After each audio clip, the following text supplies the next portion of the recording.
Magyarandasya Gyananjanashalakya Chakshurmilitam Dena Tasmi Shri Gurave Namaha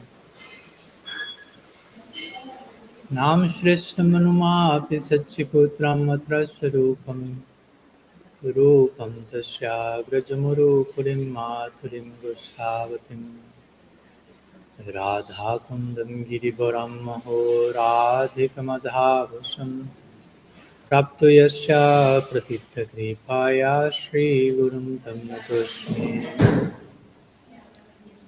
Pancha Kalpataru Vyascha Kripa Sindhubhya Eva Cha Patitanam Pavanebhyo Vaishnavebhyo Namo Namaha Nikhila Shruti Mole Ratnamala Dhyate Nirajita Padapankajanta Aji Mukta Kulairupashyamanam Paritasram Harinam Samshrayami Narepitachirim Chirat Karunayavatirna Kalaham Shramarpaitum Subhakti Shriyam Hari Purata Sundara Dyutikadamba Sundipitaha Sada Hridaye Kambaresh Purato Vasachinandana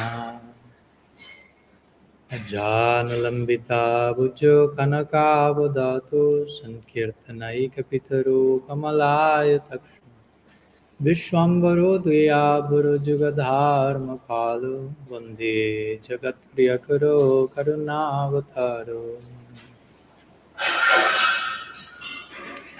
Ladini Shakti Swarupaya Gauranga Suridaya Cha Bhakta Shakti Pradhanaya Gadadhara Namastute He Krishna Karuna Sindhu Dinabandho Jagatpate Gopesha Gopika Kanta Radha Kanta Namastute Radhe Vrindavanadi Shri Karunamrita Vahine Kripaya Nijapad Shanmayam Pradiyatam Bhaktya Vihinaya Aparadha Lakshay Chipta Shakamaditaranmadhe Kripa Maitvam Sharanam Prapanam Brinde Namaste Charanarvindam Brinde Namaste Charanarvindam Shri Sachinandan Gaur Hari Ki Jai Shri Harinam Sankirtan Ki Jai Shri Govardhan-puja Ki Jai Giriraj Maharaj Ki Jai Gaur Bhakta Vrinda Ki Jai Gaur Premanand Hari Hari Bol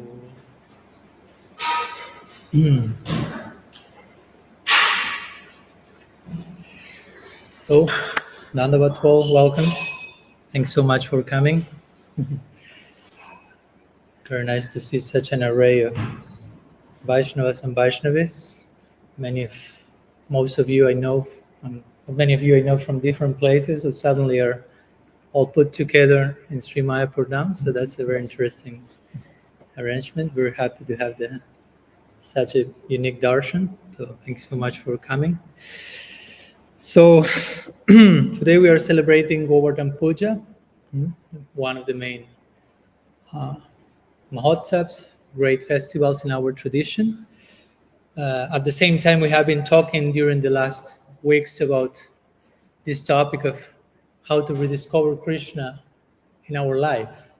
So today I'd like to try to put the two of them together and try to see a few lessons from the Govardhan Leela in connection to rediscovering Krishna in our lives. I don't know how the experiment will go, so please send your blessings.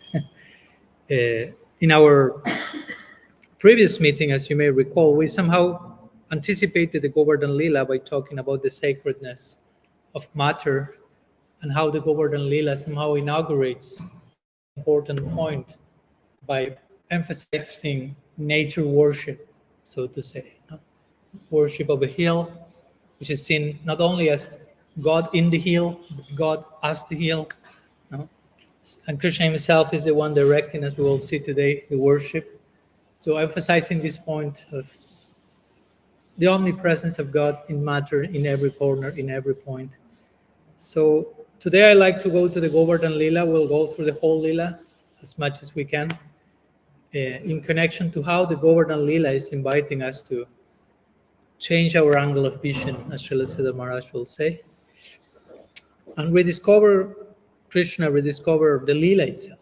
Because ultimately, in our tradition, we have this, how to say, recommendation. You have to hear the Leelas of Krishna. Not you have, but hear the Leelas of Krishna. It's something recommended, something very powerful, very inspiring. So what does it mean, to hear the Leelas of Krishna? What does it mean to, in one sense, to Bhagavat Shravan, to hear the Bhagavatam ultimately means to hear the Leelas of Krishna. So hearing Krishna's pastimes is not so much, okay, Krishna did this, then Krishna did that, and then Krishna did that, and to learn the whole sequence by heart. I mean, I have nothing against that, but we should be careful not to limit it to that. No, hearing Krishna's pastimes doesn't just mean going through the sequence we all know, so to say, but mostly going through the intricacies of it, going to the whys of it, not so much the whats. Not like what did Krishna did first, then after, but why Krishna did that? Why then this happened? Why did Brajavasis react like that? What? When we get to the whys, we get to the purpose of the Leela, to the meaning. We are able to draw some lessons, some meaning, some purpose that is applicable to our lives. So, and from that perspective, Shastra is saying when you hear the Leelas of Krishna, you get attached to Krishna.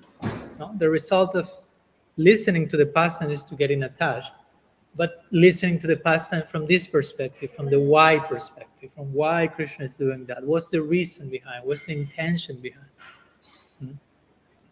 Again, a pastime is not just a story to memorize, but it's a narrative filled with meaning and purpose, filled with intention.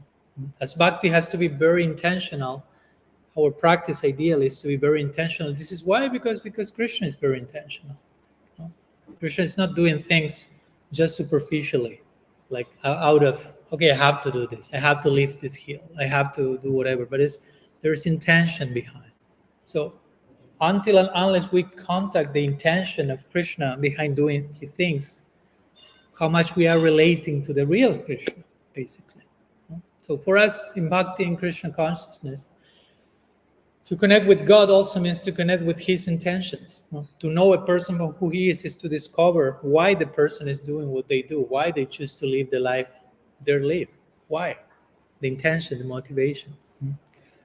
So by contacting that, by hearing the Leela from that place, we can get attached to Krishna. And of course, when all that happens, we can rediscover Krishna constantly, over and over again. As we talk these days, Krishna is an ever-evolving person, so he always gives us chance to rediscover him, to recognize him.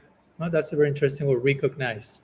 Recognize, to re-know, to get to know from a new perspective, to rediscover the person. So we are celebrating Govardhan Lila today. So the word Lila doesn't necessarily mean just something happening out there. And by the way, someone needs more of this, you just can take all of them. Feel free. I put in this them, so you just feel free. If you need this also, feel free for that.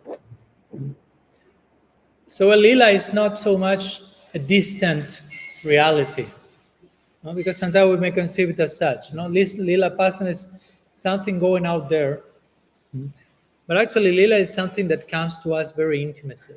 In one sense, we will say that's as closest as Krishna can become to us. Krishna is trying to get to us as close as he can, and Lila is an example of that, because Krishna is not only executing his Lila with his associates, but somehow Lila is an open letter, an open invitation for us to participate. Krishna's Lila is not just something happening between him and the Nitya Siddhas or the Nitya Parakars, and we are just like spectators from the distance, so to say, like passive spectators, or like watching a movie, like, oh, how nice this happened. but I'm not part of the movie. No, the idea is that you get so engrossed with the Leela that eventually you find yourself there. Ultimately, Leela is the love life of God. God has a love life. He's inviting you to be part of that. So when the Leelas we get to know from the Bhagavad and other scriptures, mostly are related to what Krishna did on earth when he came here to us, even I may say as one of us in one level. The Bhagavatam will say that the Absolute is playing and behaving like a human being, trying to extend his presence to us as much as he can. Okay, you are humans. God is saying, I'm as human as I can, so to say. So trying to extend his presence so his Lila, his love life also is relatable for us. So we are invited in our Gaudiya Vaishnava tradition to enter the Lila of Bhagavan. So how Bhagavan's Lila comes to us, how we can participate in it. Chaitanya Charitamrita say, Prema Rasa Niriyasa Koritya Ashwadan Raga Marga Bhakti Loki Koritya Pracharan. Krishna Das Kaviraj Goswami is mentioning Mahaprabhu came to inaugurate the Raga Marga path.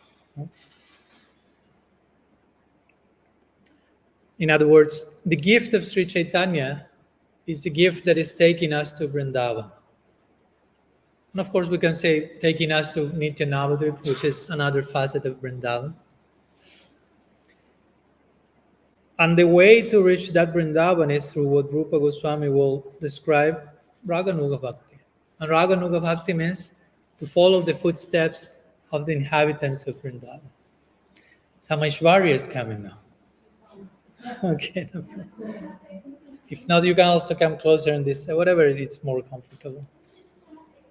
Whatever. Just that my voice has a limit, so you find yeah. If not, you can sit here as well whenever needs. It's no problem.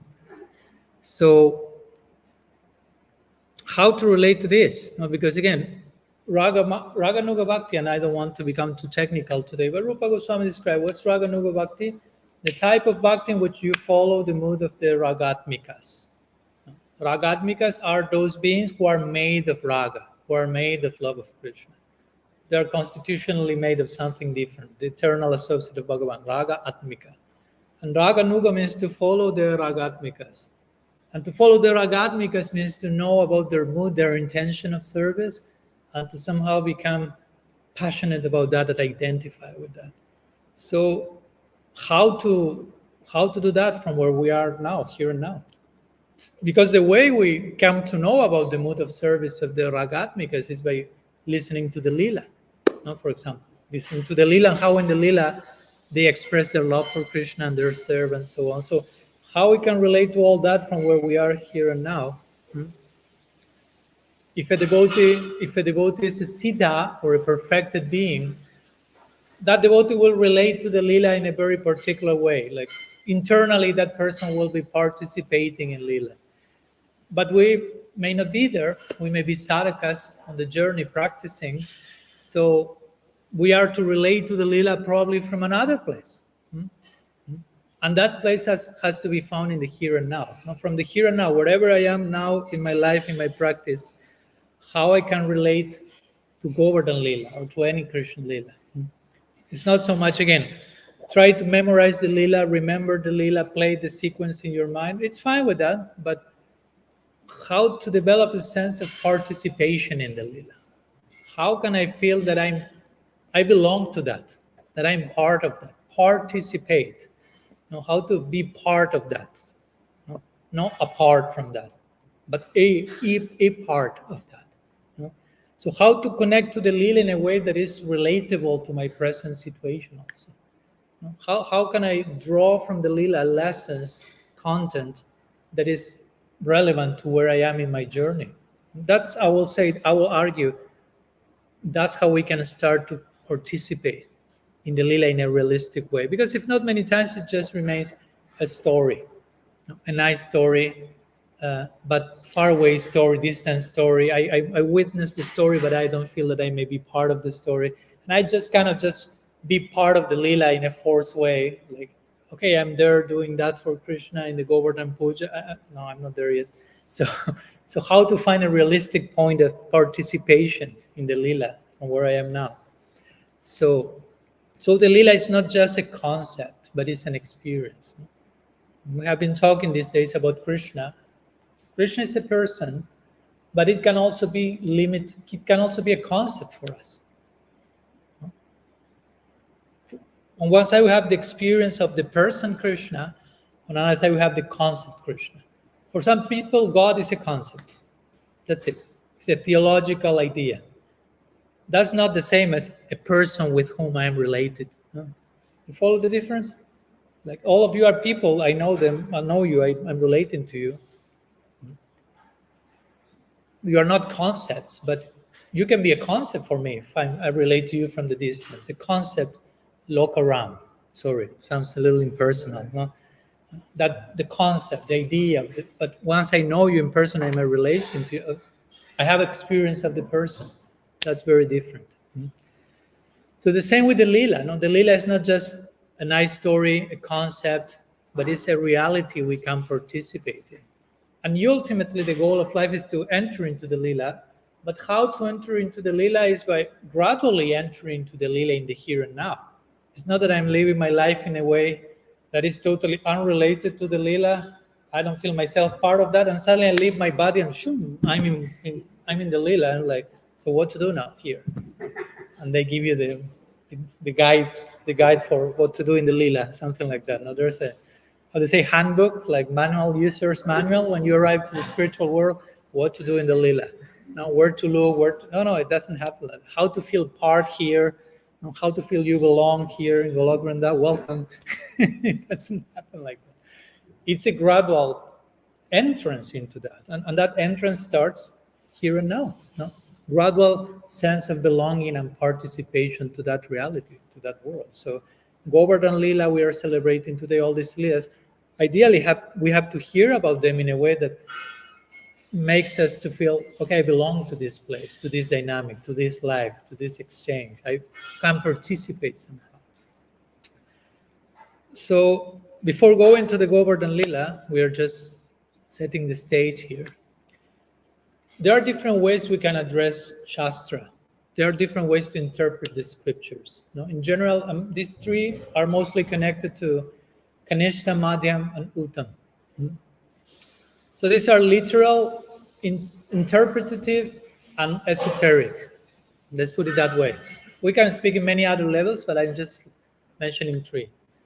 Literal, interpretative, and esoteric, which means you read something and you take it literally. For example, the Bhagavad Gita is saying, the night of the wise person is the day of the... No, what is the night for the wise is the day for the unwise, vice versa. So if you take that verse literally, means, well, that night and day. No? So when the wise is waking up, the unwise is going to bed, and vice versa, which can be, it's okay, no? It's applicable. No? When the devotee wakes up for Mongol Artik, the other person is just going to sleep, coming from the night party or something, right? So you can read that verse literally, and it still makes sense. But at the same time, that's not all, right, in that verse. You can say, no, actually the night and day, read not from a literal perspective, but from a more interpretative perspective, is the things that the wise is awakening to, the unwise is sleeping to that reality. So that we are interpreting the word in a more symbolic way, in a more, whatever, allegorical, symbolic, if you pick the word you want. And still the verse makes sense, right? Asatoma, Satgama, Tamasoma, Jyotirgama. Go from darkness to light. That doesn't mean literally turn on the light. Okay, I follow the Vedas now, right? No? Turn on the lantern, turn on the candle, whatever. Tamasama Jyotirgama. I went to the light. No, it means become enlightened. No? So again, that line can be read not literally, this verse of the Gita, but from a more allegorical, symbolic, interpretative perspective, and it still makes sense. Now then you can go to the last level, which is the esoteric level, which you start to read the verse in a way that is so profound that most other people won't understand what you're. They say, how can you read that? That's not there in the verse. But you are reading so much in between the lines and in the ultimate depth of the verse. So for example, this verse of the Gita, was night for some people, is day for others.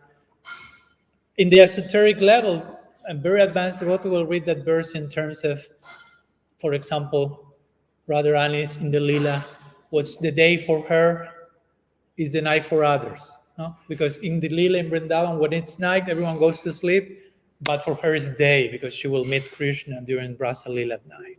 So the day begins at night for her. And what is day for others, the whole Vrindavan is waking up, it's night for her because she's thrown into the darkness of separation from Krishna. So it's the same verse of the Bhagavad Gita. It's not saying that directly, but you can read that if you have the eyes to see. So we have these different levels of addressing scripture, addressing Lila.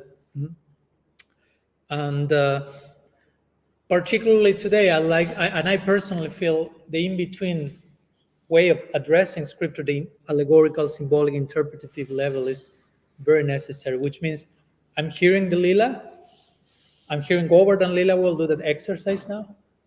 I'm not taking it just literally, this is what happened. That happened, but it's not only that.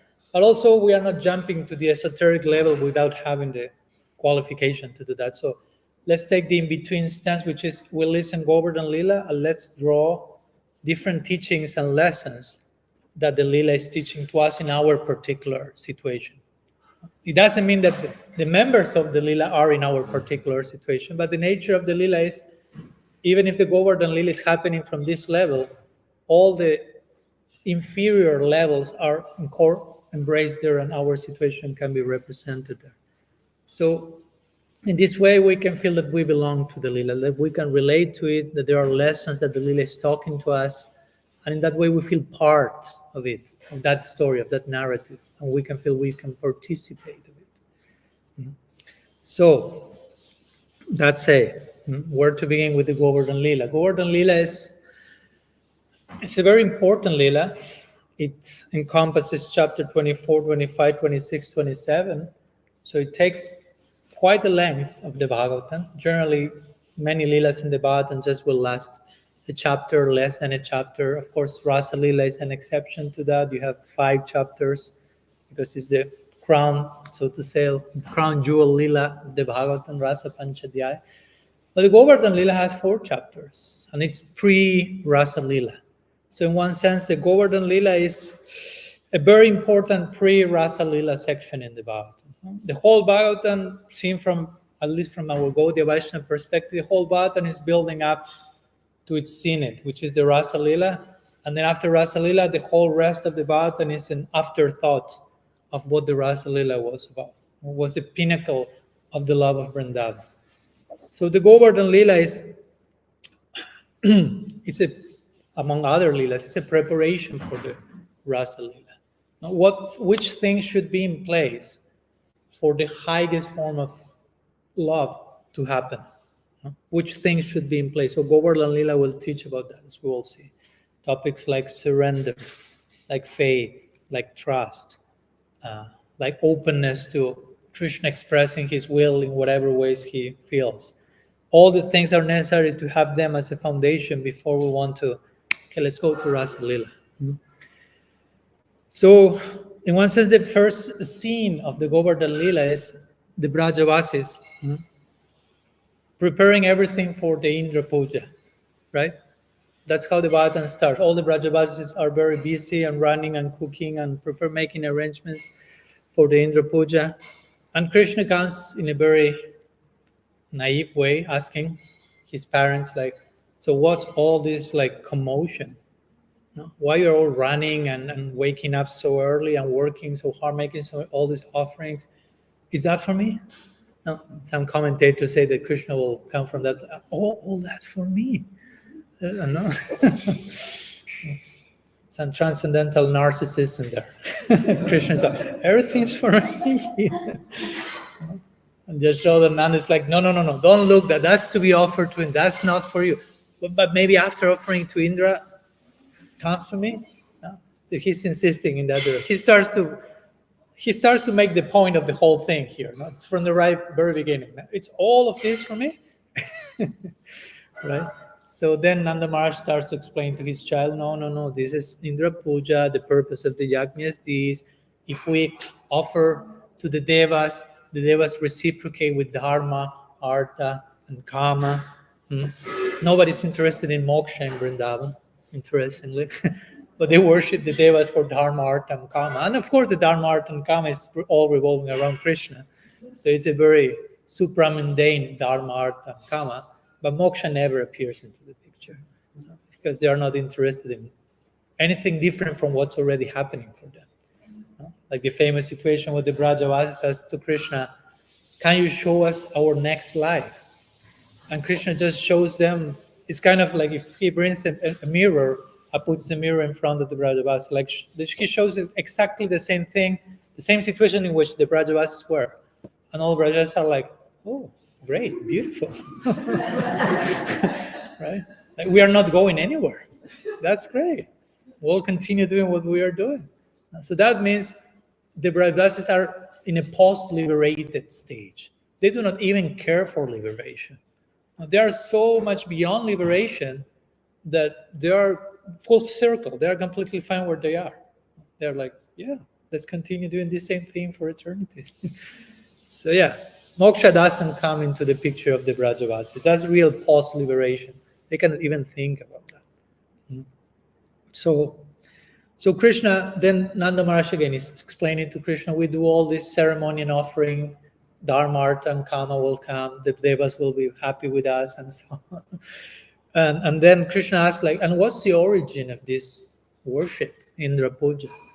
And Nanda Maharaj said this was handed down, like, in the past. He doesn't go to any, like, okay, this is prescribed in this shastra or this shastra, mostly like handed down in folk tradition, something like that. It was like tradition from the village or something.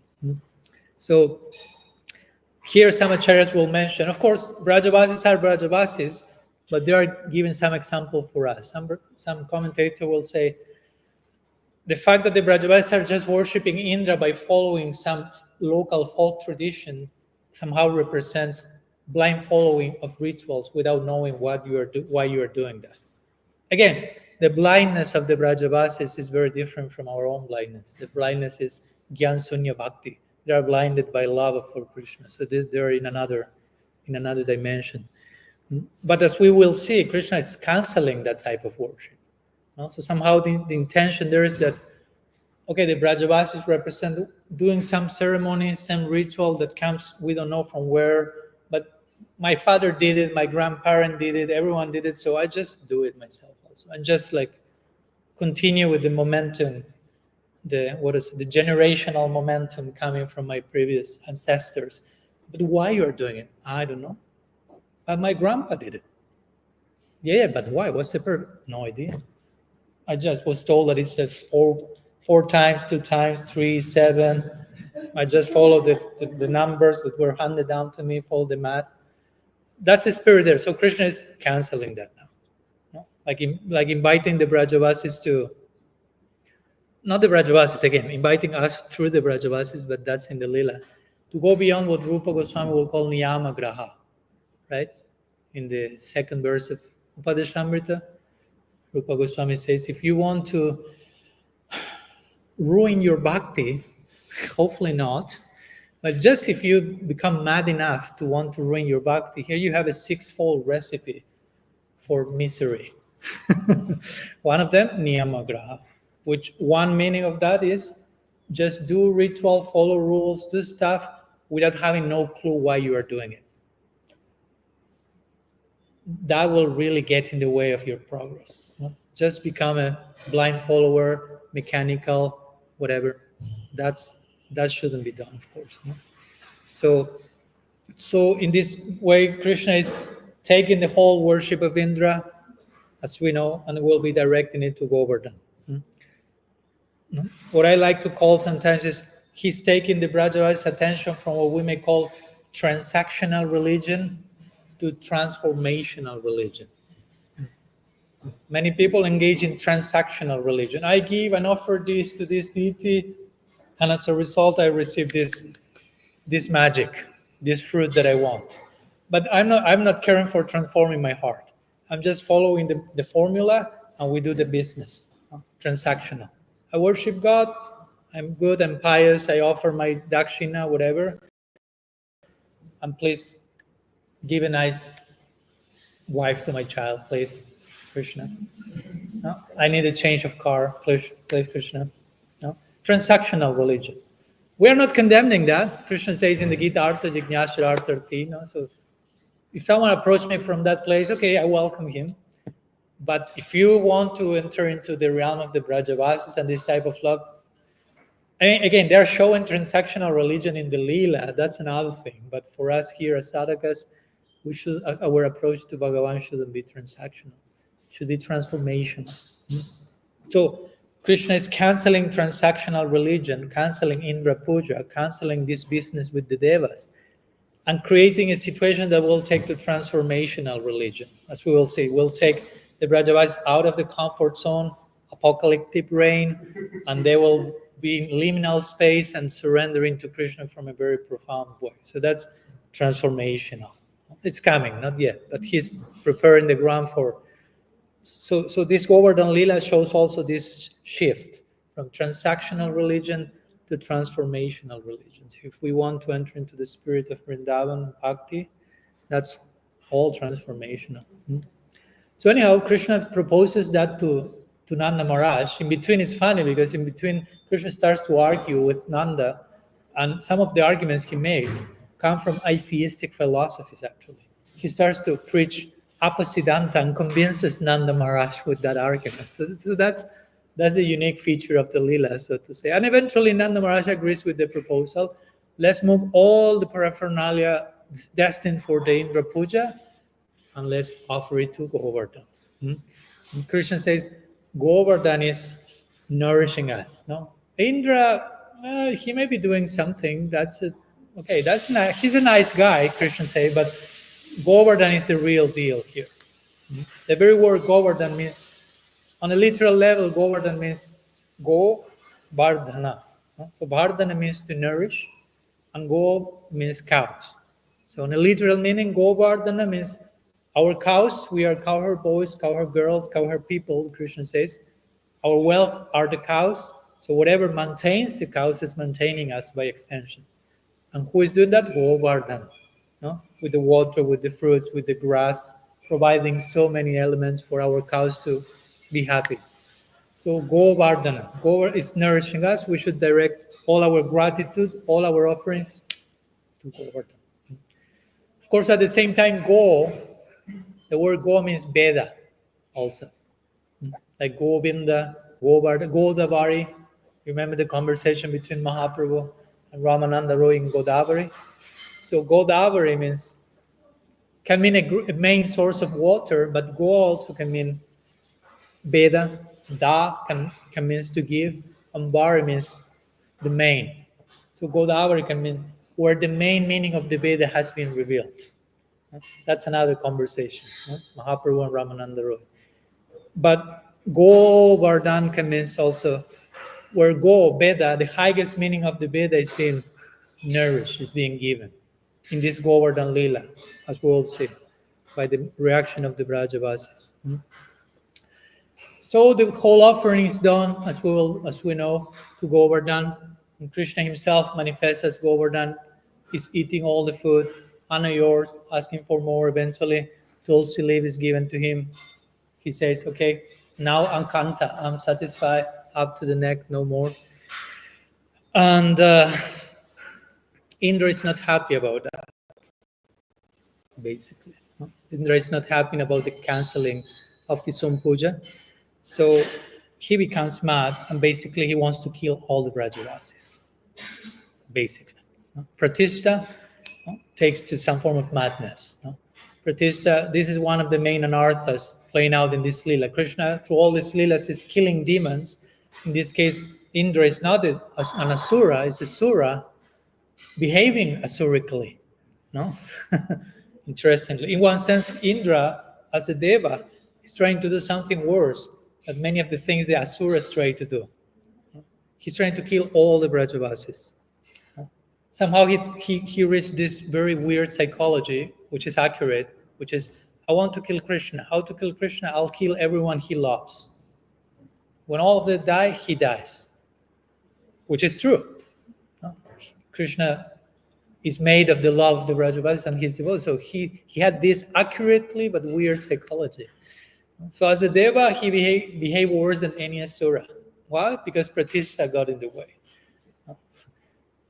So Pratishta Sukrabhishta, Prabhupada Bhaktisiddhanta will say. No? Pratishta Sukrabhishta means the desire. I mean, Pratishta is not a problem. Pratishta means position. Pratishta, it's not a problem. Pratishta Asha is a problem. Pratishta Asha means the desire for position. Because position is, everyone has some position. Sometimes position comes out of its own, even if we don't desire. But when you want that, and to the point that you start to feel yourself like the center of the universe, that's a problem. So Prabhupada Bhaktisiddhanta will say that's very undesirable. Pratishta Sukrabhishta. Pratishta smells worse than the stool of a pig, he will say.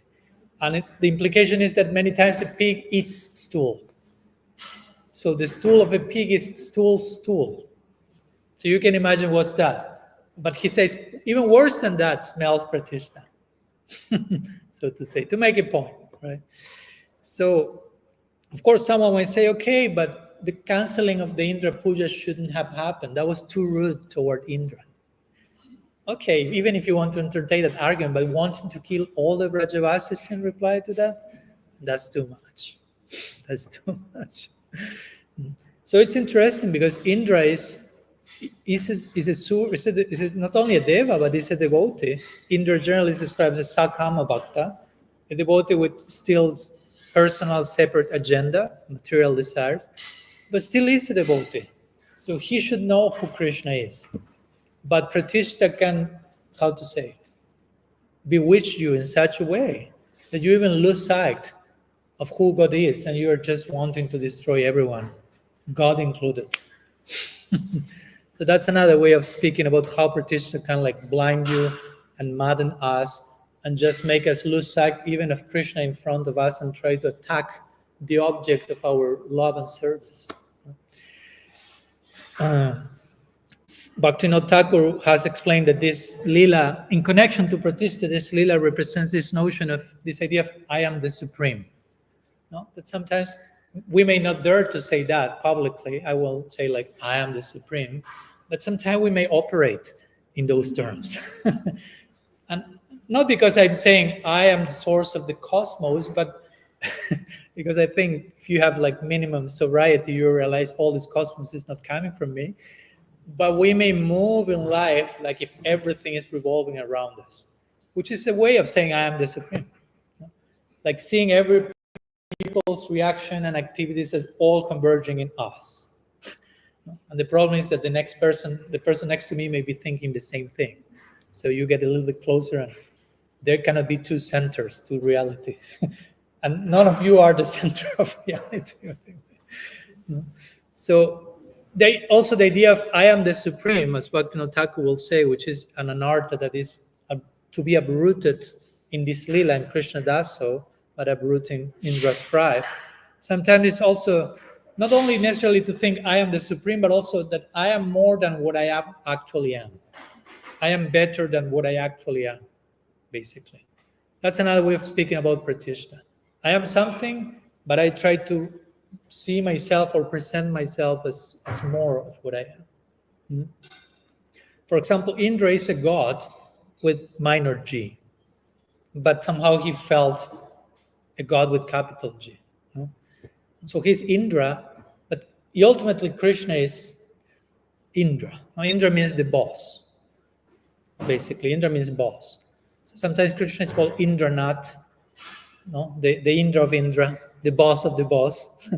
Okay, you are a boss, but Krishna is the ultimate CEO of the whole reality or whatever, right?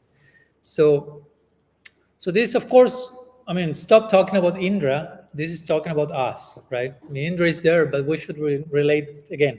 We should make the Lila relatable. What is the teaching for me? Sometimes I am trying to I am trying to impress people, trying to convince them that I'm more of what I'm actually am. That happens. I'm cheating myself and I'm cheating others in the name of all that. So why?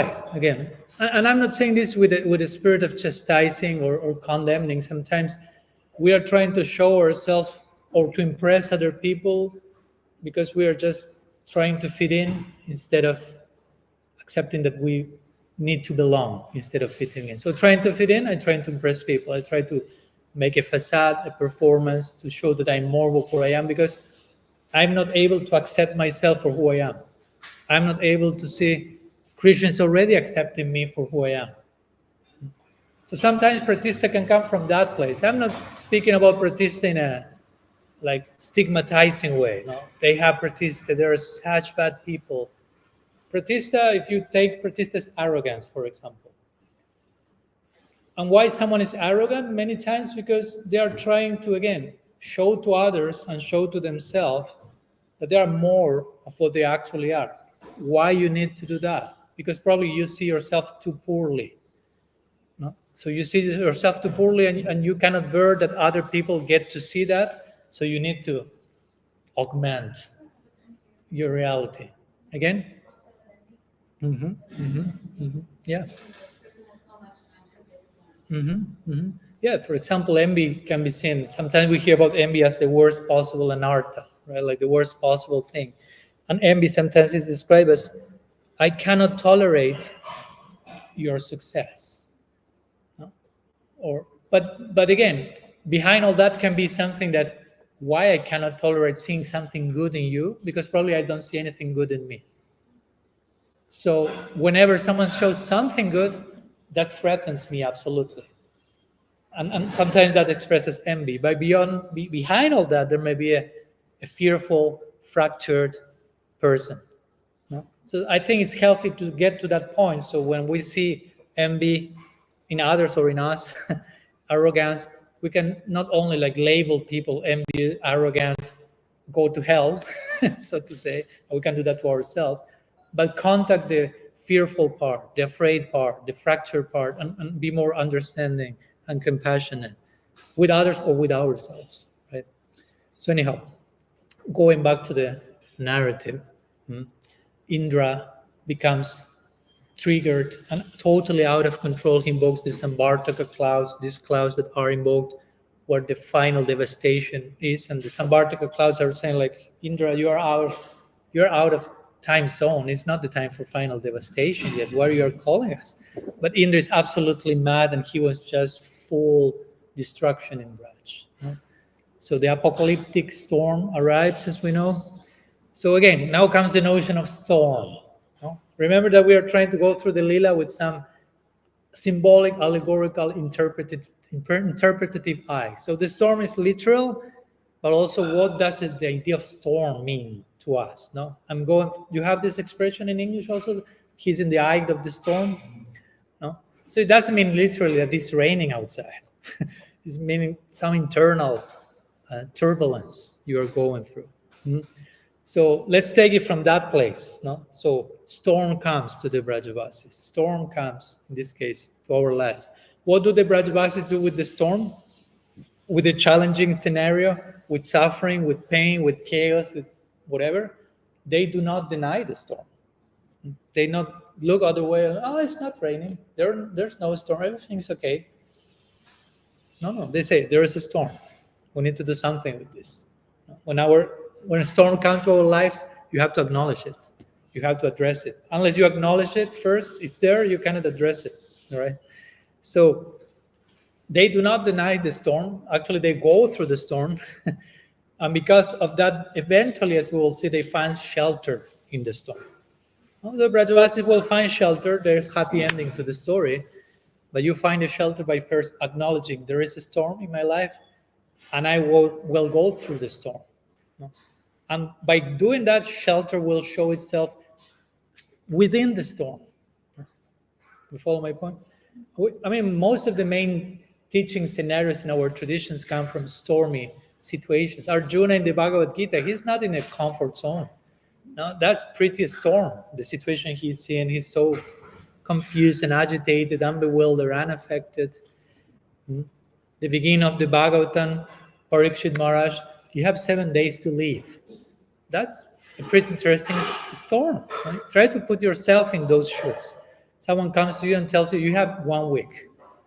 That shatters and shakes so many things, right? So it's stormy weather all around, all along.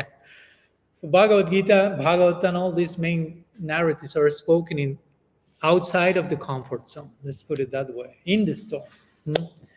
So the whole idea here of the Govardhan Leela is situations of challenges, situations of crisis. Those are not bad things in themselves. It's not that you have to pray for them, so to say, but whenever they knock on your door, they are coming with a purpose. So they can help us to rediscover Krishna. Remember, the main theme of this series is how to rediscover Krishna. Challenges and crises can help with that. In fact, the very word crisis means basically just like a breakthrough moment that invites you to have a new point of view, a new perspective. That's a crisis. That's not something ontologically bad. As we were talking the other day, pain many times opens our heart.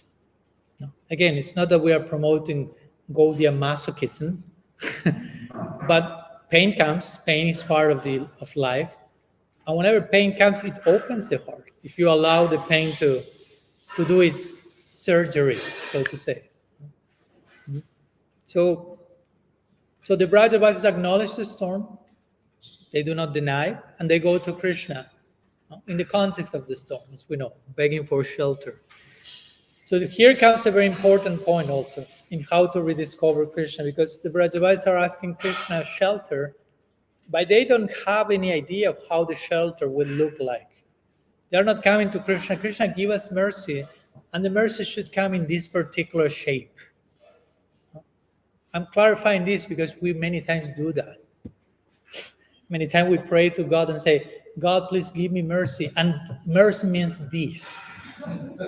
Okay, Krishna is clear. Please give me your shelter in this particular way. Give me your grace. It should look like this.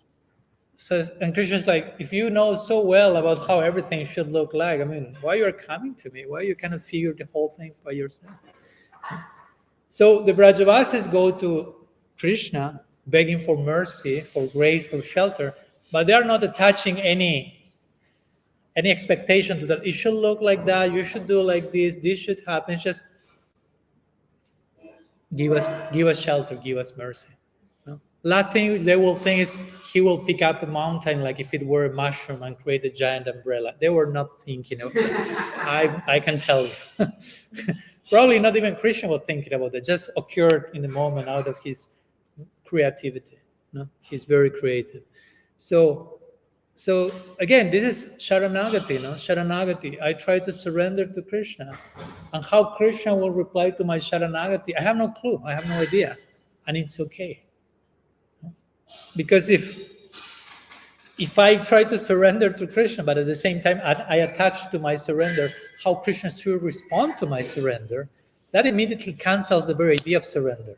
If I surrender to you, but I'm telling you how you should reply to my surrendering to you, how much I'm surrendering to you. So Brajavasis are not doing that. They are surrendering, and Krishna, you be free in how you choose to respond to our giving ourselves. How Sharanagati should look like. So my point with this is the very notion of taking shelter is something in constant change and movement. We take shelter in Krishna, we beg for mercy. But the reply to that will be not always the same. It may take so many different shapes. Sometimes I joke, it's joke, but it's real. That again, we sometimes pray to Krishna for mercy. And Krishna replies to our prayer for mercy, and he gives mercy. But the mercy comes in a packaging that was not in our plan. So then we start to pray to Krishna again, Krishna, give me mercy. to protect me from this situation. And Krishna said, that was my reply to your previous request for mercy. You follow my point? Krishna gave me mercy, but we attach some idea to how the mercy should look like. So if Krishna replies in a way that is different to our idea, we may interpret that mercy as the opposite of mercy, and we'll pray to Krishna, protect me from that. And Krishna said, that was my mercy. And now you're asking me for mercy to protect you from my mercy? What's going on? We are going crazy here. You can imagine how many times Krishna goes through those dynamics with us. And he's so merciful, he still's there. He hasn't left a note saying, I'm fed up with this. No? This is sheer madness. No? You beg for mercy, then you beg for more mercy to counteract my mercy. Look yourself another Bhagavan. I'm tired with this. No. He's still there. No? He's very merciful. So one way of rediscovering Krishna, again, is rediscovering Krishna, how he chooses to show mercy in our life. Letting go of our attachments of how that should be. Because many times we are not that merciful with ourselves. So when we ourselves idealize how mercy should look like, probably that's not very merciful. That's a recipe for disaster. And that's why Krishna doesn't fulfill that mercy in that way and gives real mercy, right? So anyhow, the Brajavasis beg for shelter, for mercy. They are not attached to how that should look like. They're acknowledging the storm. They're going through the storm. And of course, rain continued for a whole week, as we know, but for the Brajavasis that didn't matter because proper shelter was in place. No? We know Krishna lift up Govardhan as a mushroom, to say, like you can pick a mushroom with such a facility, like, and he left the whole hill for a whole week with the smaller finger of his weakest arm. No? Like, oh yeah, giant umbrella, totally out of the, again, nobody could have thought like he will do that, but he did that. And the worst possible scenario, which was a minute ago, apocalyptic rain and the whole village threatened to die, by taking shelter in the proper direction, it turned to be the best possible scenario, because 1 week of uninterrupted darshan of Krishna. Never happened in any other Leela. In any other Leela, you have Krishna giving darshan, unblinking darshan, nobody was blinking, everyone was like, for a week, without going anywhere. Because in the normal dynamics of Vrindavan, Krishna is at some time of the day with his friends, and sometimes with the gopis, and sometimes with his parents, but he's not always with everyone. But in the Govardhan Leela, 1 week with everyone. So everyone was like just drinking with the cups of the eyes, the beauty of Krishna uninterruptedly without blinking for a week. Even the gopis, there was a special arrangement for everyone, for the gopis in particular, because the gopis in Vrindavan, they cannot look at Krishna directly, openly in front of every other member of the village. That would raise suspicion. Like, how you dare to look directly at Krishna? He's single, you are married. But here in the Govardhan Leela, everyone was like, even the gopis, and they wouldn't care because they knew nobody else will be looking at us because everyone is looking at Krishna. So they were free to just look at him without blinking, without concerning about all the social pressure they may be realizing we are looking at. Everyone was just one pointed in one direction. And this is a very beautiful Leela for many reasons. And one of them, of course, is Krishna, by lifting Govardhan, he's showing so much Aishwarya. No? A 7-year-old lifting a hill, that doesn't compute with normalcy. Imagine you have a 7-year-old. Imagine your Vrindavani at 7-year-old is lifting a hill with one finger. You start to doubt, who is my daughter? No? What's going on? What's the ontological position of my daughter? It seems she may be something else. So Krishna did that. He showed overt, undeniable Aishwarya to everyone for a week. But the most interesting thing is that nobody in Vrindavan was affected by that, thinking, oh, Krishna may be God, maybe somewhere else. But the exhibition of Aishwarya increased their madhurya, increased their intimacy and their sweetness. Like Krishna's lifting a hill, and so they're thinking, oh, he must be so hungry by doing such an effort to lift the hill, I'll feed him. So she's feeding Krishna while Krishna's lifting the hill. So her vatsalya is increasing. by seeing the Krishna's Aishwarya. Krishna's friends see Krishna lifting the heel, their own intimacy increases. They feel, Krishna, you must be so tired lifting this heel. Why don't you pass the heel to us and we can keep it for a while? I mean, while we can massage your arm. No? Because after all, Krishna, you are weaker than us. Every day when we are wrestling, you are always defeated. So please pass the heel to Sridham. He's the strongest guy here. He can lift it for a while. You relax. We massage your arm. That's the psychology of the Brajavasis. No? Krishna is doing a super Aishwaric thing, and instead of their becoming like, wow, who are you? They become more engrossed into their feelings of love for him. That's the psychology of the Brajavasis. If you put them Aishwarya in front, their intimacy increases. If you put them intimacy in front, their intimacy increases. Whatever you put them in front, it only increases their intimacy for them. No? So that's basically that. And the gop is the same. They see Krishna lifting all this heel, and they say, no. You're just a cheater. Actually, the heel is floating in ecstasy due to the offerings of Nanda Maharaj and the Brajavasis, and Govardhan is floating in place. And you just run and put your finger down, like if you are sustaining that. We know you. No? So in their own way, the gopis are increasing their own flavor for Krishna.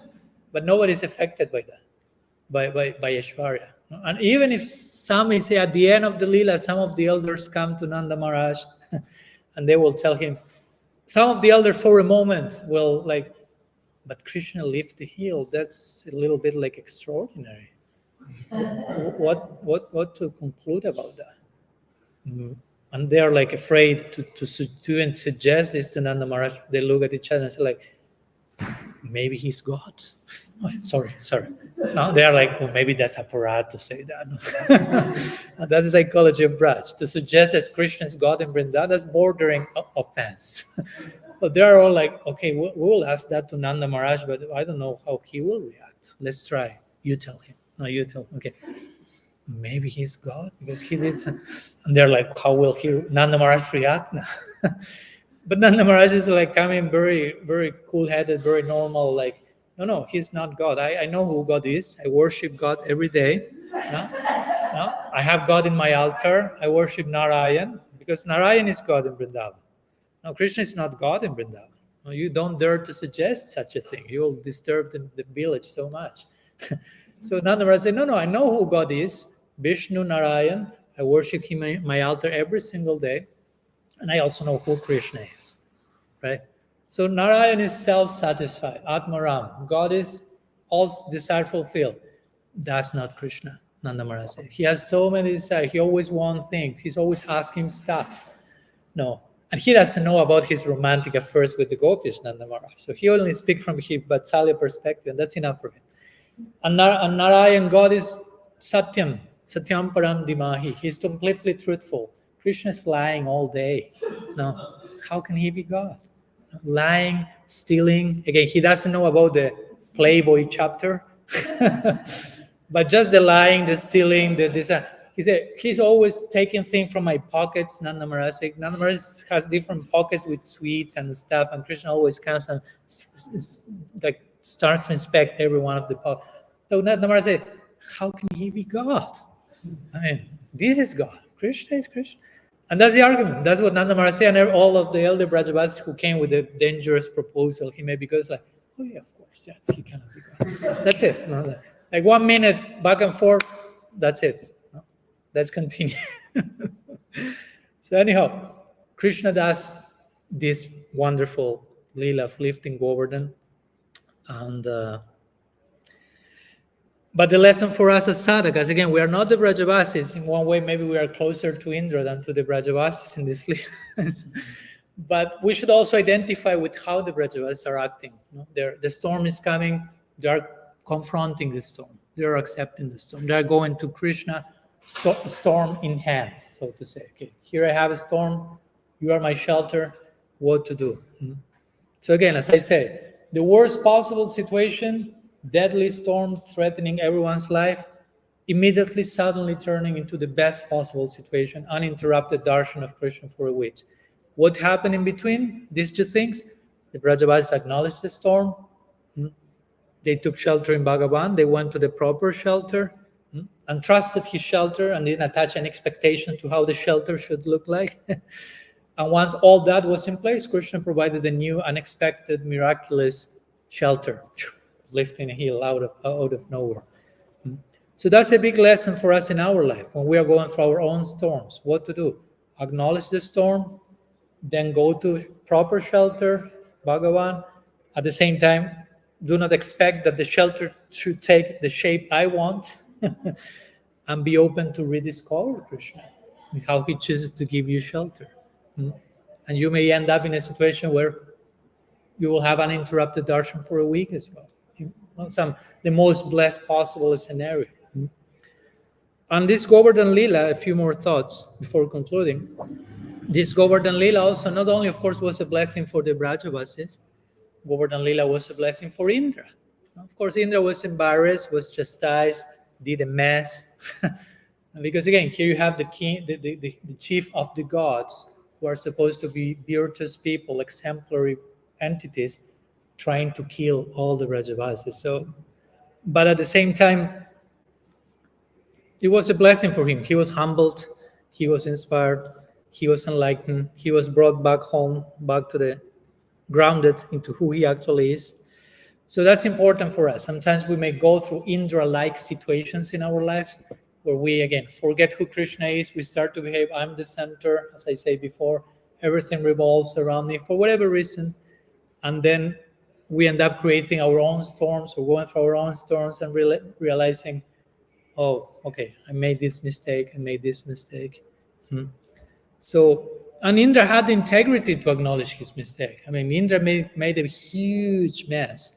I mean, by comparison, probably this is the worst possible mess you can do.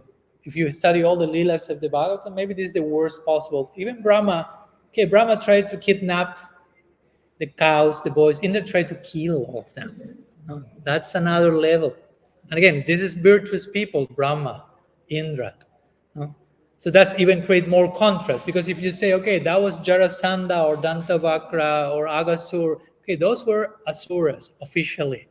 But here we are talking about the chief of the devas, the wisest person on the universe, Brahma, Indra. That's more embarrassing. That's more undesirable. And by comparison, trying to kidnap and trying to kill, the latter is a little worse. So what Indra tried to do here is the worst possible thing you can ever think of. And it's interesting because in one sense it had to do with Indra. That's an important point that Srila Siddhar Maharaj makes. Since I mentioned Brahma, remember, Brahma Vimohan Leela had to do with Brahma met Krishna at the beginning of creation, and he met Krishna, and he thought, okay, this is Krishna. He had an experience of Krishna. He took for granted, this is how Krishna looks like, how he operates. He gave him his hand. Oh, I want Sakirasa with him. Brahma thought, that's mentioned in the Bhagavatam. And then when he sees Krishna in his full-fledged expression of Sakirasa with his friends in picnic in Vrindavan, that was too much for Brahma. Brahma couldn't recognize Krishna there. He thought, no, I met Krishna. This is Krishna. This guy must be an imposter because he doesn't behave in the same way. Because in the beginning of creation, Krishna instructed Brahma in a very Upanishadic way, speaking like a guru, showing Gyan Mudra, telling Brahma, speaking to Brahma, the Chatur Shloki of the Bhagavatam. So Brahma got that impression, okay, this is Krishna. He put Krishna in a box. Don't do that. Then some time passes, he's in Vrindavan seeing Krishna, but he sees Krishna in a very different situation there. He's not in a formal situation instructing people. Instead of having this mudra, Gyan Mudra, that showed to Brahma, he's having this mudra. With left hand, he's taking prasad from the plates of his friends. It's like, what? No? That was too much for Brahma. Remember, Bhagavatam says, if you want to attain the position of Brahma, you have to follow Varnashram Dharma perfectly 100 lifetimes. That's not easy. To follow Varnashram perfectly, which is filled with rules and regulations, that's what is not our path, thank God. You can follow Varnashram perfectly for 5 minutes. What to speak 100 lifetimes? So that speaks about how much Brahma is aware of proper conduct and rules of regulations. And then he's in Vrindavan and all those rules are broken. Krishna eating with left hand, taking from his friend's plate, tasting something and then putting that into their mouths, and their friends tasting it and say, oh, this is so good, Krishna, you have to taste it. Boom. Putting it into the mouth of God. So Brahma said, this is madness, Brahma thought. These are all imposters. It has nothing to do. Actually, Brahma was meeting a higher version of Krishna there in that situation than the one he met in the beginning of creation. But it was so deep and confidential, he couldn't recognize it. So somehow he thought, this is an imposter. So this is the same thing that happened with Indra here. Why? Because in Indra Lok, Bhagavan resides with Indra as Upendra. You may have heard this. Upendra means little Indra, actually. Bhagavan takes a form like Upendra in Vaikuntha, not in Vaikuntha, sorry, in Indra Lok. So he's the younger brother of Indra, Upendra. So Indra coexists with God as Upendra. Now, Upendra is appearing in his original form as Krishna in Govardhan Lila. Indra cannot recognize that. He's shown with a more confidential aspect of his deity. Instead of recognizing that and serving it deeply, he attacks it. So Srila Sridhar Maharaj makes this point. He makes this point in connection to Guru, but it can be in so many directions. He says, sometimes we get accustomed to a particular level of understanding and perceiving the truth. We get accustomed, okay, this is what truth is. This is what understanding is. This is what Guru is. And when Guru manifests itself in a deeper way, we may not be able to recognize it and we will attack it. Whether Guru manifests in a deeper way through the same person, through another person, through a life situation. No? So the principle is this: be careful not to take Krishna consciousness for granted. Not to get overly accustomed, overly attached. This is Krishna consciousness, this is Krishna, this is Guru, and we put everything in boxes, everything with labels. And when Krishna, Guru, Vaishnavas appear to us in a deeper way, we will think, oh, this doesn't match my definition of that. And we or take distance or even attack it, thinking this is not bona fide. And maybe it's deeper. You follow my point? So this is what happened to Indra here. He met Upendra, his younger brother in Indra Lok, appearing in his original form as Krishna. He couldn't recognize this is a deeper manifestation of my deity. He attacked it. Interestingly, by contrast, the Brajavasis, they are so attuned to their deity, to their beloved, that even when Krishna appears in another form, they keep loving that form equally. For example, going to the Brahma Vimohan Lila, when Brahma, quote unquote, kidnaps the boys and the calves, or thinks he does so. And Krishna expands in Vrindavan as the calves and as the boys. So all of them are Krishna, actually. So the Brajavasis loved all those calves and boys as they loved Krishna. So even when Krishna disguises himself as calves or boys, the love of the Brajavasis kind of, discovers Krishna no matter which form he takes. Now Krishna is like, Krishna will love you. He takes the form of a calf, they feel the exact same love for him. You follow my point? So that's the standard of love we want to have. Even if our Ishtadev disguises himself as a calf, as a boy, as a whatever, the depth of our love will discover, unmask him everywhere. Here we have the opposite with Indra. His deity appears in a deeper way, he attacks it. So we don't want to do that. So that's another lesson in connection to rediscovering Krishna in a deeper and deeper way. So basically that, as I mentioned, we in our tradition want to follow the footsteps of the Brajavasis. So if we want to be Brajavasis, if we want to eternally attain that situation, we have to also develop the type of nishta that the Brajavasis have, the type of trust while going to Krishna for shelter, the type of openness that may your shelter take whatever shape it has to take, the sharanagati they're exhibiting. Again, they're facing this darkness, this storm. It's absolutely perplexing. Basically, that's what the Brajavasis are saying. It's paradoxical, it's impossible to grasp this storm, this situation in my life. But I have full faith that you, Krishna, will somehow provide shelter. That's the foundational faith that the Brajavasis have. That's their Saranagati. No matter what's the storm in front of me, you can always, in your creativity and your grace, you will always provide some shelter. You will always create some umbrella, some magical shelter. That's the basic type of Brajavasi faith, or Sharanagati. Because Sharanagati is the outer expression of Shraddha, faith. That's what Jiva Goswami said. Goptritve Baranam, Rakshishyatiti Vishvaso. These two aspects of Sharanagati. Krishna will protect me and be maintained by Krishna. We shouldn't have any doubt about that. That's a quality of faith we need to develop.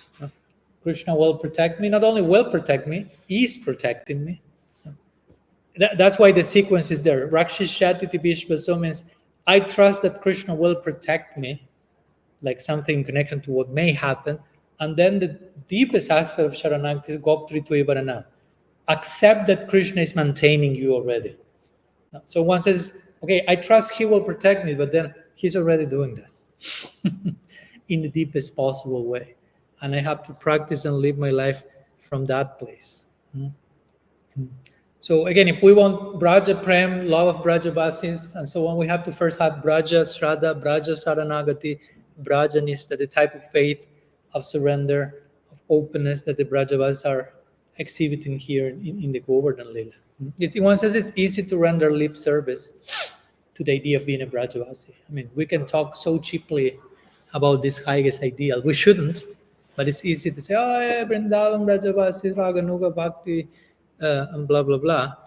And imagine that we are already there, so to say, even. But we have to act out our beliefs, no? And not only speak about them or how much we believe in them, how much I'm putting those in practice, how much I'm trying to enter into the spirit of surrender and openness and willingness to die in so many ways to my false sense of being to serve Krishna better.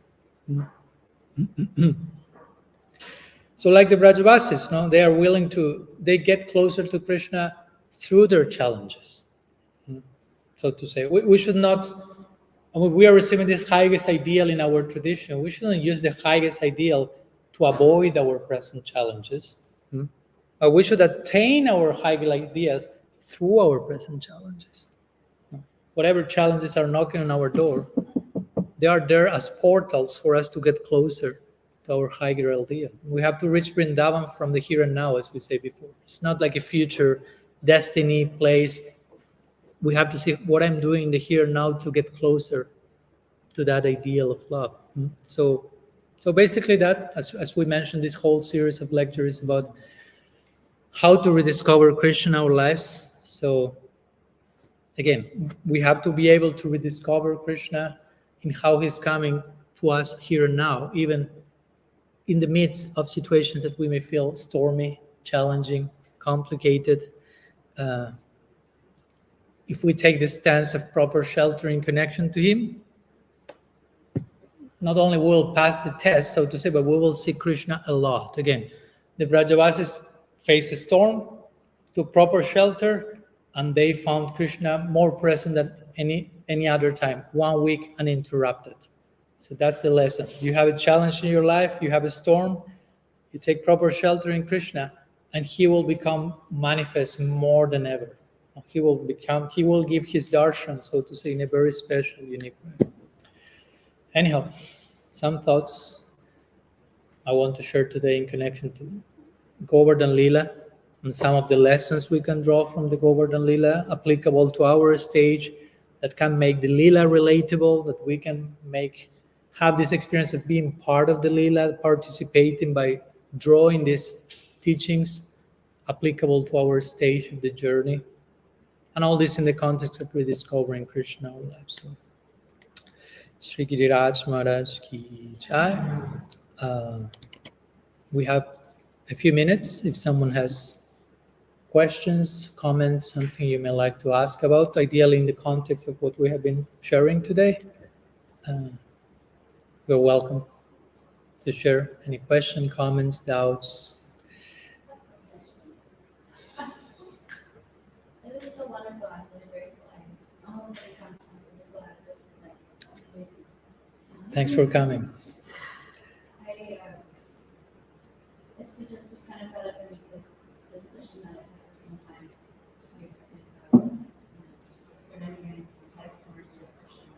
A little louder, sorry. You're talking about surrendering to the type of mercy that Krishna wants to give you. So, you know, that not to say, oh, this is, you know, I want X, Y, Z, here's my word. But I kind of had this question about the other side of it, because that's what you're receiving.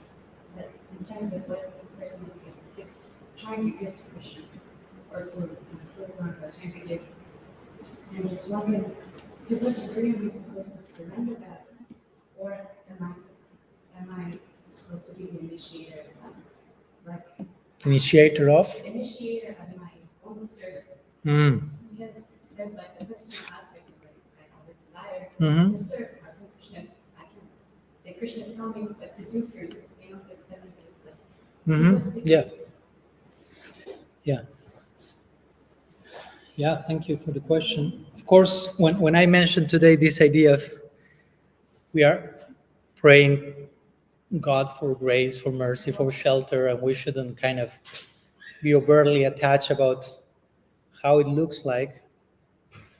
That's on one particular department, so to say, and in the context of us going through some, I don't know, challenging situations. I'm speaking in the context of the Govardhan Leela today. So the Brajavas are going through this very great difficulty.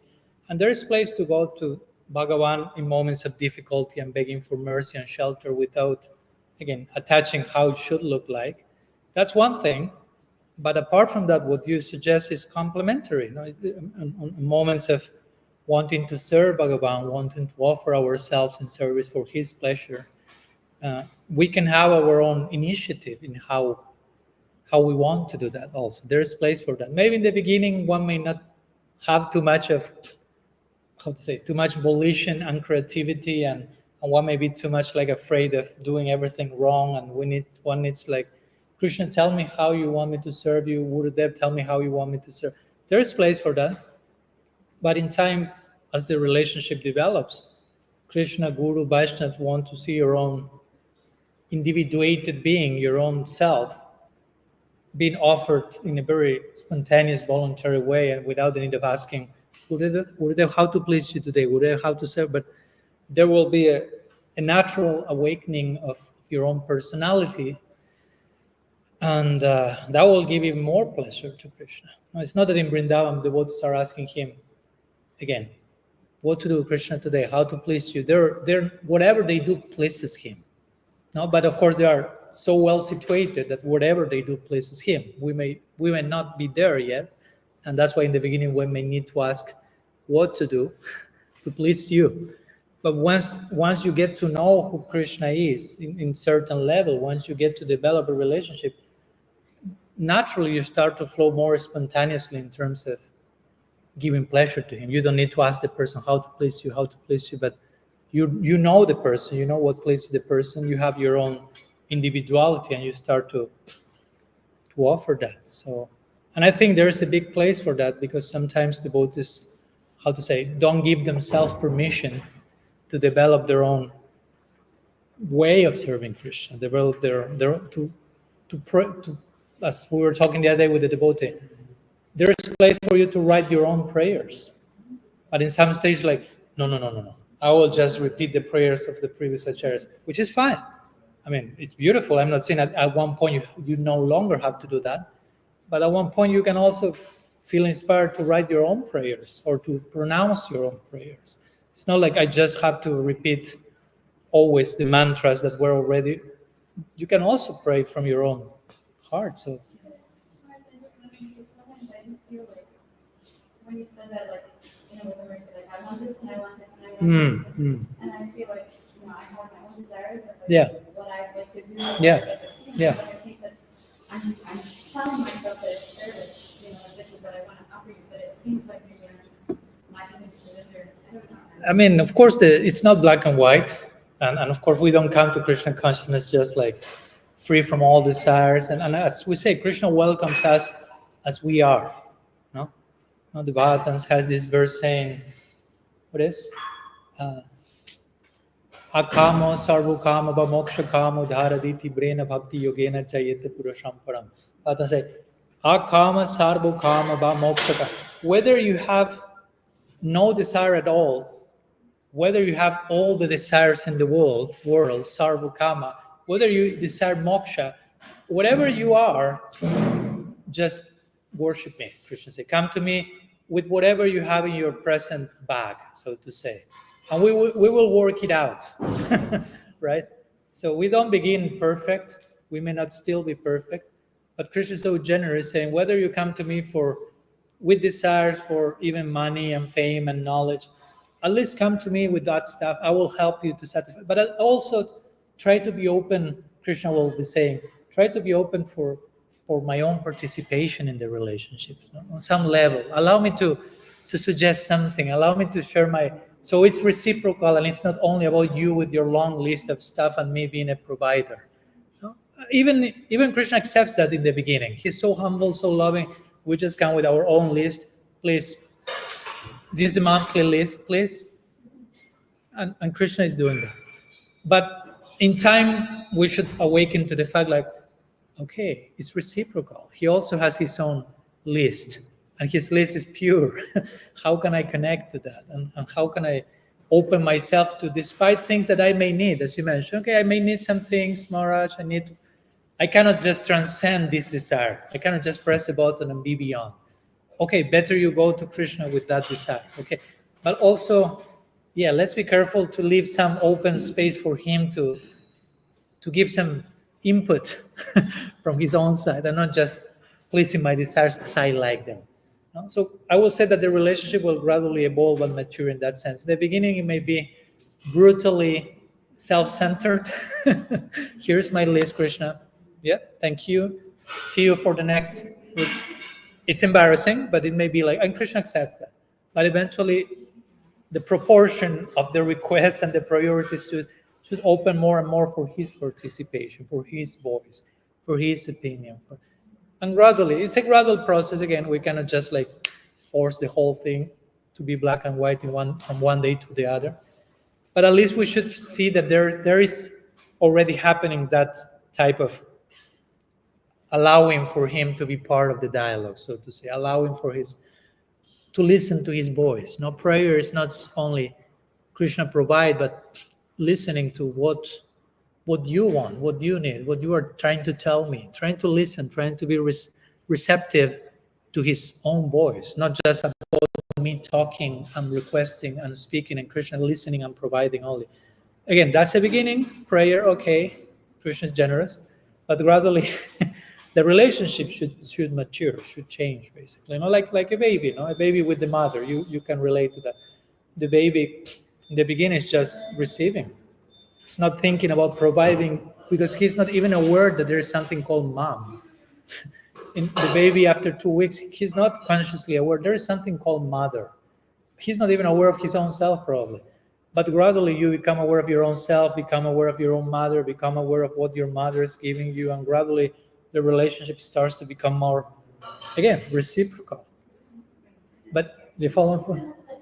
So it's a gradual unfolding, not to just be lay out. It's a gradual unfolding so we can relax. I'm not saying that, but also we cannot just push ourselves beyond what we can do at present. No? So we should live the unfolding and the journey in a happy way. Susukam Kartum, Krishna says in the Gita. At the end, you have to practice bhakti happily. So you have to be crafty enough to engage in bhakti in a way that is not a torture, that is not like the most undesirable thing you can possibly do. That's not sending a nice message to Krishna and to Bhakti Devi, like, oh my gosh, again bhakti? So somehow or other, Susukam Kartum, Krishna says in the Gita, practice bhakti happily, despite challenges and pain and suffering. But even if when you realize your own shortcomings and selfishness and self-centeredness to the point that it is so embarrassing, at the same time, Krishna is so merciful and loving that he's still accompanying us. So that should give us hope and inspiration to change whatever needs to change. But first, you need to accept where you are today. That's the paradox. You can only change by first accepting where you are. If you do not accept where you are now, you cannot change whatever needs to be changed. So first, you need to accept who you are, where you are, and from that foundation of acceptance, change can come.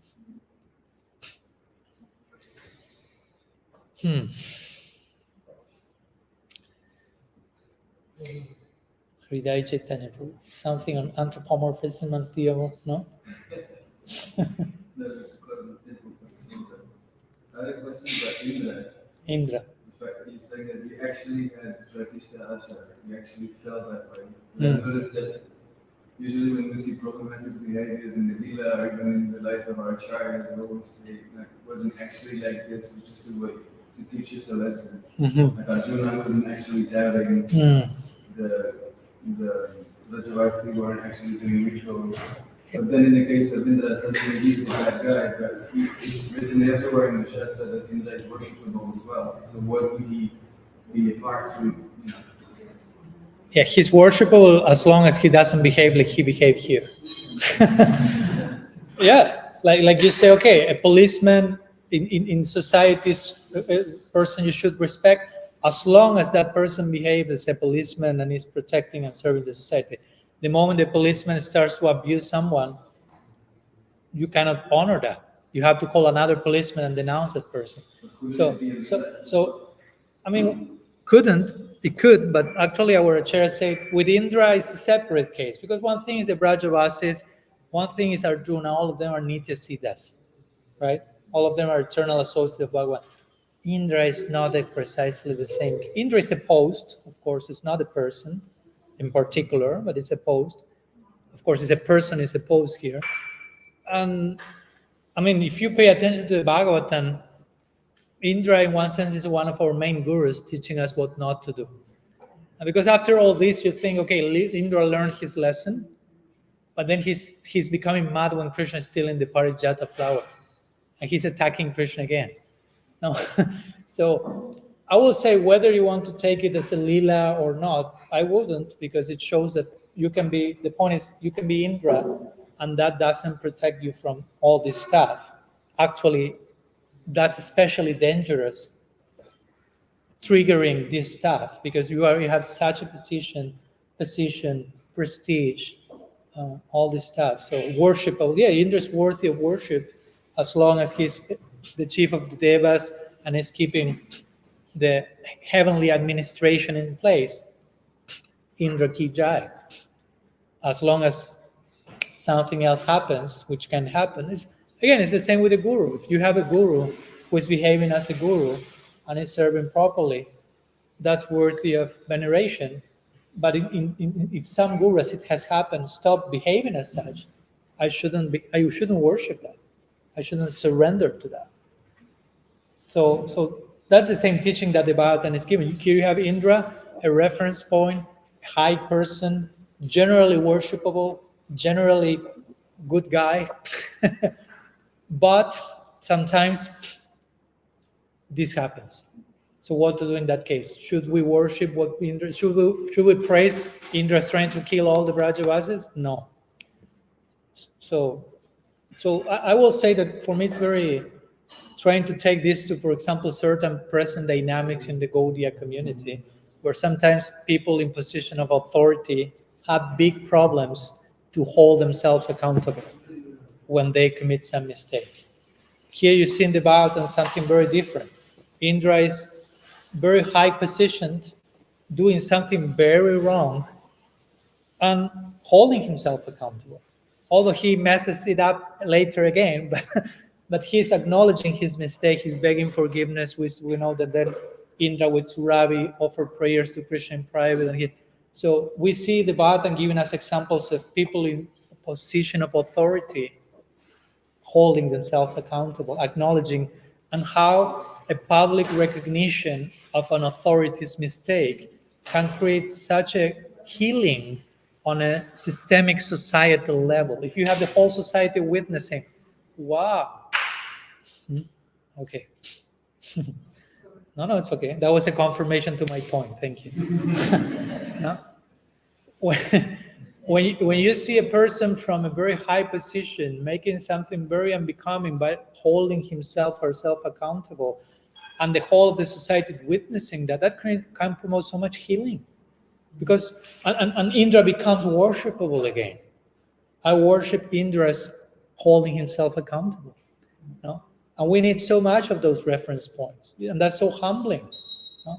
But so for me, the Bhagavatam in this case is giving that lesson among others, like showing no matter how high you are in your hierarchy, and no matter how low you fall, if you mess it up, there's always place to hold yourself accountable. And there's always place for that to be glorious, to be part of the journey, not to be ashamed of, not to need to hide that, not to try to play perfect always. No? Be human, be sincere where you are. And there's a glorious place for that sincerity.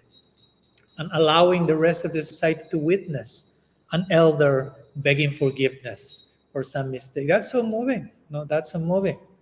And we all need those because if an elder messes it up and holds himself accountable, that gives the younger generations a role model to follow. They are seeing, oh, my elders did it that way. So when I will mess that up, I know what to do. If I'm not seeing any of my elders doing that, I have no reference point. So when I do the same thing myself, I just will follow the same thing, which is not recognizing anything. So I will try to, So for me, that's even more important to acknowledge, no, it was not a Lila. It happened. It happened and it continues to happen. No? So I think that's even more powerful. If we acknowledge, no, it was not an Lila and rest, it actually happened. It becomes even more real for our situations. Yeah. Yes, Janita. I really like this class a lot. I realize that for majority of my life, I've considered God like the administrator of justice. Like he's the one that makes everything fair. And like the way you described this past time about how the storm came and all the Rajvasis were taking shelter of Krishna unhesitatingly.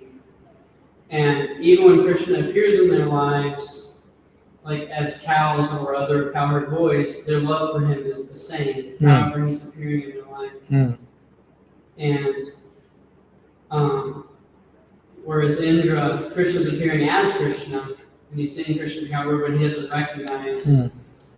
And in his failure to recognize, he spends 7 days trying to murder the Rajvasis.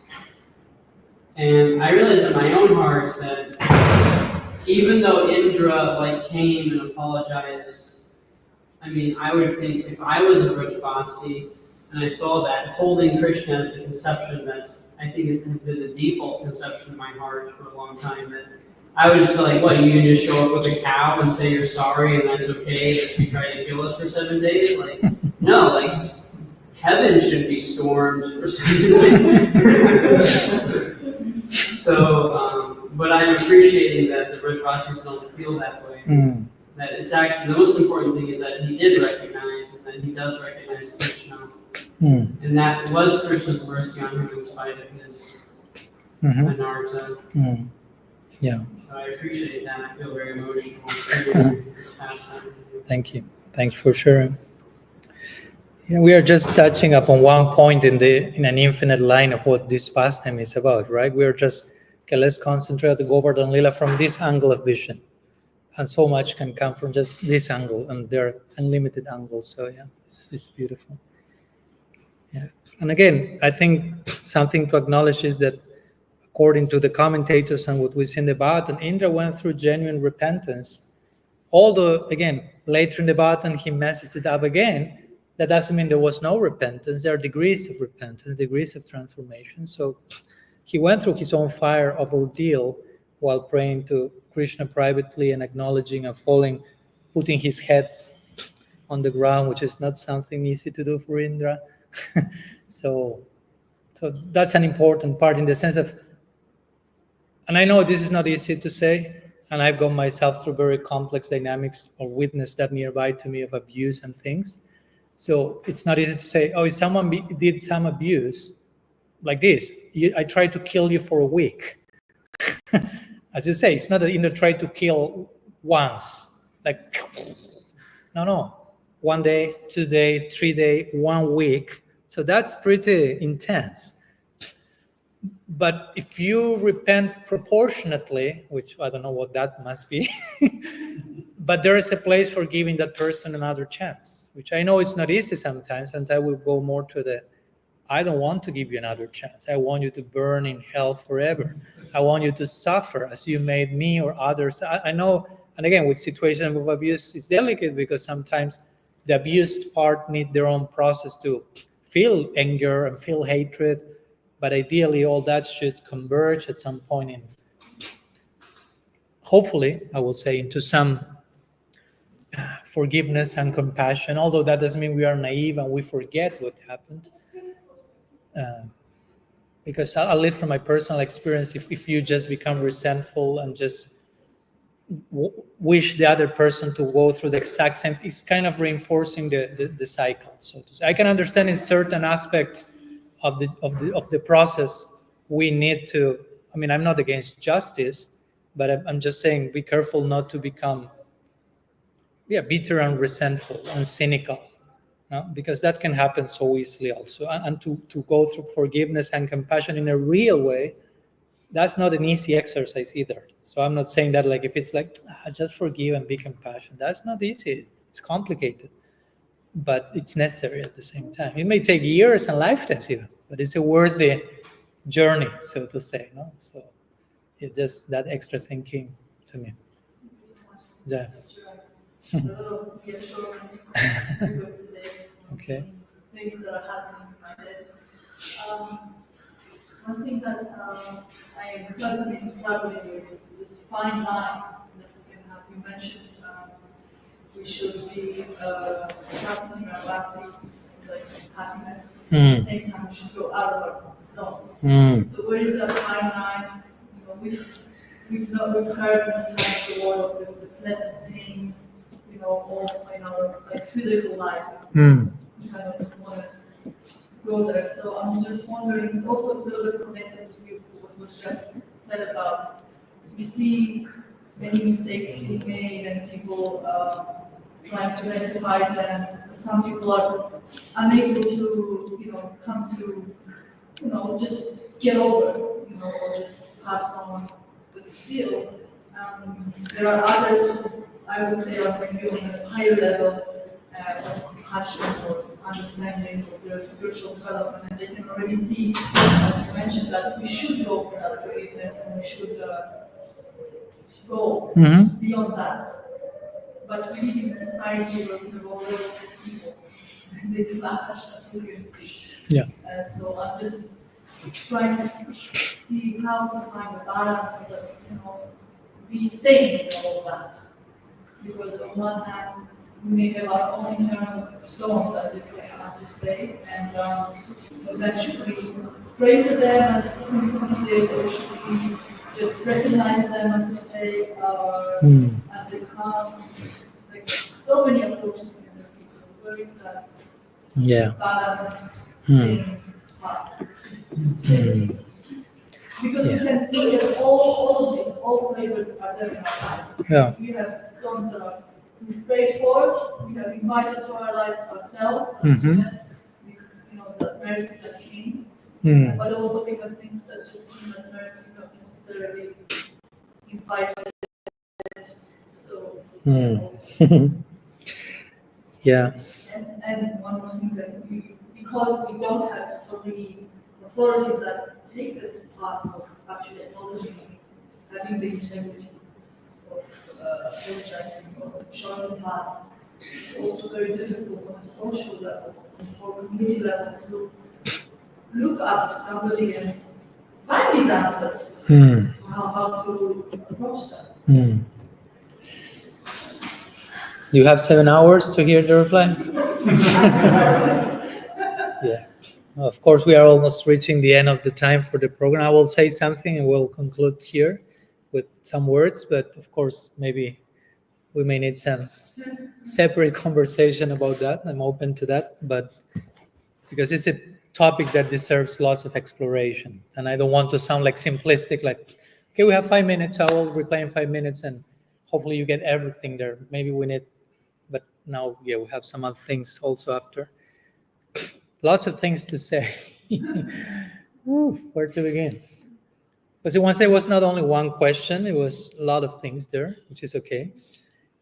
In one sense, I will say, as I like to say always, when we have, for example, one point, we have some problems with some authority figures who are having some problems in acknowledging their problems. And many times we just start to point, okay, this person failed in this did that did this. But in one sense, for me, it's a systemic problem.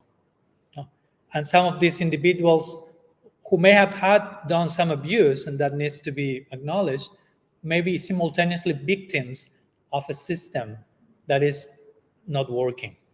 So unless and until you go to the system and revisit and change the system, all those individual cases will keep happening one after another. And if we just point to every time someone has a problem, say, oh, again this one and again this, without going to the system and solving it, somehow we are becoming part of the problem ourselves. And I know it's complicated to review the system, but it's necessary. Because you can try to fix the individual, but if the system is whatever, obsolete, out of date, unrelatable, whatever, individuals will keep like, no? If the system, to give an example, invites, okay, if you're a sannyasi in this mission or community, you are supposed to be perfect for the community. So the community develops full faith in you. So you cannot show your mistakes, your shortcomings. You have to be absolutely perfect. So everyone is inspired. And if you have problems, I don't know, good luck. Don't show them. You cannot talk about that publicly because that will diminish people's faith. So you have to be a superhero for the community. That's not natural. That's not real. That's not human. But so many leaders in our community play that role, thinking, okay, being a sannyasi means to be a superhero. I have to play pure devotee for the yatra. And when I have a problem, I cannot go to anyone because they will become disturbed that I'm not as idealized as they were idealizing me. And everything becomes superficial, over-expectation, over-idealization, and over-worship, and over-giving, and over-receiving, and over-expecting, and it becomes like unrealistic. So at one point, that's like a pressure cooking potluck. And then we shouldn't say like, oh, but why that happened? Oh, how it's possible? Another one, whatever. But can you see that there's a whole system perpetrating those type of templates? So women need to fix it's on a systemic level, no? How to make, instead of hyper hierarchical and only one on the top of everyone else saying ki jai from below, how to create more humanness and feedback and provide circles of where every person, especially leaders, have other peers with whom you can share your heart and have rapport and can reveal your mind and can share your struggles. And that's normalized. Again, that's not stigmatized. We are very good at stigmatizing what we should be normalizing. I repeat it again for better impact. We are very good at stigmatizing what should be normalized. So we should normalize that people will have shortcomings in their journey. It's normal. It's not that, I'm not saying that's the goal of life, but I'm not saying that's something bad. It's just part of the journey. Like I remember we made this podcast with Mahatma Prabhu some months ago on self-love in bhakti. And he was telling me how devotees sometimes go neurotic because they are going through some ups and downs. And he was like, but that's supposed to happen. I mean, that's normal. For the stage you are in, that has to happen. So you follow my point? Not that I take that as an excuse to remain there forever, but in certain part of the journey, those things will happen. So, but many times we do not normalize that. We don't bring that to a dialogue. We don't talk about that because that's inferior. That's Maya. That's not supposed to happen. So we create some artificial saintliness in the way we talk and think about things. And people in authority position, they become isolated in a type of bubble. And no wonder that if you become isolated, that's unnatural. That collapses. You don't share with anyone. You have your own stuff. So I think we need to sit and recalibrate those elements of the system, of the systemic situation. and regarding our own situation, our own struggles, the struggle of other people, as you say, everyone is in their own situation. There is no formula of how to react, how to feel if someone does one thing or the other, because each one is in a different situation. Someone may need to be angry. You need to go through anger also. It's not that we are promoting anger, but when anger comes, you need to do something with that. No, it's not that I will repress anger. That's what I will do with anger. No, that's not the idea. No, emotions are not bad. Any emotion, non-emotion is bad. There are only bad things we do with emotions. But emotions are not bad. If you allow them to happen, those can make you more human, more realistic, more grounded, more connected. So, yeah, that's what I can say so far today. I've gone beyond time, but we can continue conversation another moment if that's okay. So I'll stop here because still we have to not only honor Prashad, but also process and digest what we have been sharing today. So that's part of the process, rumination. So thank you so much for coming. And I wish you a very blessed rest of Govardhan-puja today. Shri Giriraj Maharaj ki jai. Shri Govardhan-puja ki jai. Gaur Bhakta Vrinda ki jai. Gaur Premanand Hari Bo. Vancha Kalpataru Kripa Sindhubhya Vacha Patitanam Pavanebhyo Vaishnavebhyo Namo. Ananta Koti Vaishnava Vrinda ki jai. Gaur Hari Bo.